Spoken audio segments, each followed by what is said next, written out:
Kisah Para Rasul pasal 21. Paulus di Tirus dan di Kaisarea. Sesudah perpisahan yang berat itu, bertolaklah kami dan langsung berlayar menuju Kos. Keesokan harinya sampailah kami di Rodos dan dari situ kami ke Patara. Di Patara kami mendapat kapal yang hendak menyeberang ke Fenisia. Kami naik ke kapal itu lalu bertolak. Kemudian tampak Siprus di sebelah kiri, tetapi kami melewatinya dan menuju ke Syria. Akhirnya tibalah kami di Tirus, sebab muatan kapal harus dibongkar di kota itu. Di situ kami mengunjungi murid-murid dan tinggal di situ 7 hari lamanya. Oleh bisikan roh, murid-murid itu menasehati Paulus supaya ia jangan pergi ke Yerusalem.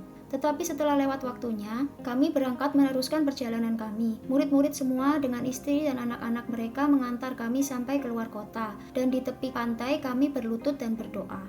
Sesudah minta diri, kami naik ke kapal dan mereka pulang ke rumah. Dari Tirus kami tiba di Ptolemais dan di situ berakhirlah pelayaran kami. Kami memberi salam kepada saudara-saudara dan tinggal 1 hari di antara mereka. Pada keesokan harinya kami berangkat dari situ dan tiba di Kaisarea.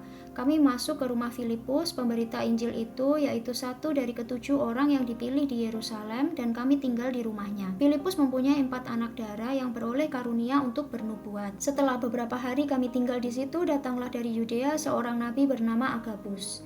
Ia datang pada kami lalu mengambil ikat pinggang Paulus. Sambil mengikat kaki dan tangannya sendiri ia berkata, "Demikianlah kata Roh Kudus, beginilah orang yang mempunyai ikat pinggang ini akan diikat oleh orang-orang Yahudi di Yerusalem dan diserahkan ke dalam tangan bangsa-bangsa lain." Mendengar itu, kami bersama-sama dengan murid-murid di tempat itu meminta supaya Paulus jangan pergi ke Yerusalem. Tetapi Paulus menjawab, "Mengapa kamu menangis dan dengan jalan demikian mau menghancurkan hatiku? Sebab aku ini rela bukan saja untuk diikat, tetapi juga untuk mati di Yerusalem oleh karena nama Tuhan Yesus." Karena ia tidak mau menerima nasihat kami menyerah dan berkata, "Jadilah kehendak Tuhan." Pertemuan Paulus dengan Yakobus di Yerusalem. Sesudah beberapa hari lamanya tinggal di Kaisarea, berkemaslah kami lalu berangkat ke Yerusalem. Bersama-sama dengan kami turut juga beberapa murid dari Kaisarea. Mereka membawa kami ke rumah seorang yang bernama Manason. Ia dari Siprus dan sudah lama menjadi murid. Kami akan menumpang di rumahnya. Ketika kami tiba di Yerusalem, semua saudara menyambut kami dengan suka hati. Pada keesokan harinya, pergilah Paulus bersama-sama dengan kami mengunjungi Yakobus. Semua penatua telah hadir di situ. Paulus memberi salam kepada mereka lalu menceritakan dengan terperinci apa yang dilakukan Allah di antara bangsa-bangsa lain oleh pelayanannya. Mendengar itu, mereka memuliakan Allah. Lalu mereka berkata kepada Paulus, "Saudara, lihatlah beribu-ribu orang Yahudi telah menjadi percaya dan mereka semua rajin memelihara hukum Taurat. Tetapi mereka mendengar tentang engkau, bahwa engkau mengajar semua orang Yahudi yang tinggal di antara bangsa-bangsa lain untuk melepaskan hukum Musa, sebab engkau mengatakan supaya mereka jangan menyunatkan anak-anaknya dan jangan hidup menurut adat istiadat kita. Jadi bagaimana sekarang? Tentu mereka akan mendengar bahwa engkau telah datang kemari. Sebab itu lakukanlah apa yang kami katakan ini. Di antara kami ada 4 orang yang bernasar. Bawalah mereka bersama-sama dengan engkau, lakukanlah pentahiran dirimu bersama-sama dengan mereka dan tanggunglah biaya mereka sehingga mereka dapat mencukurkan rambutnya. Maka semua orang akan tahu bahwa segala kabar yang mereka dengar tentang engkau sama sekali tidak benar, melainkan bahwa engkau tetap memelihara hukum Taurat.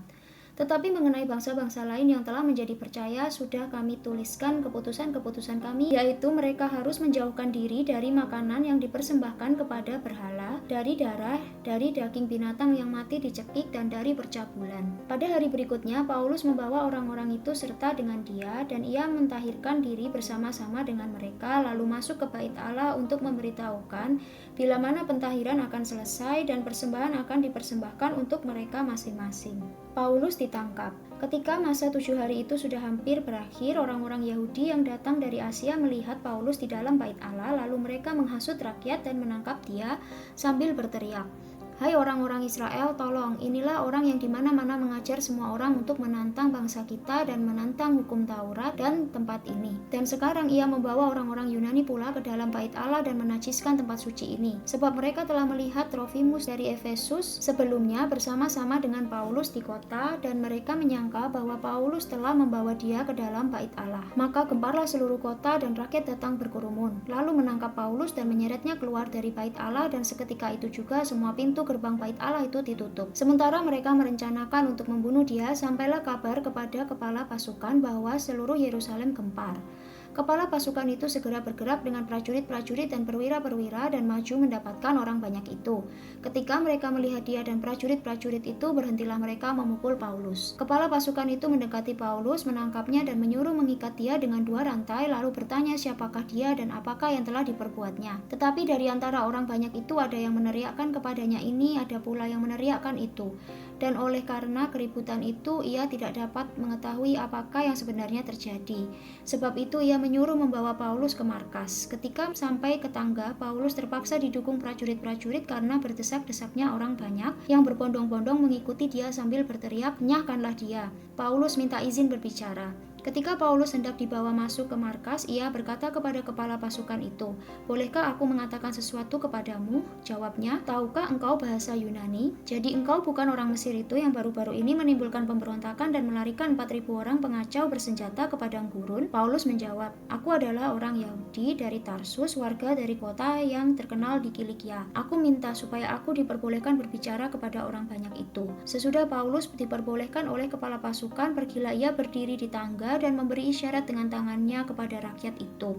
Ketika suasana sudah tenang, mulailah ia berbicara kepada mereka dalam bahasa Ibrani, katanya,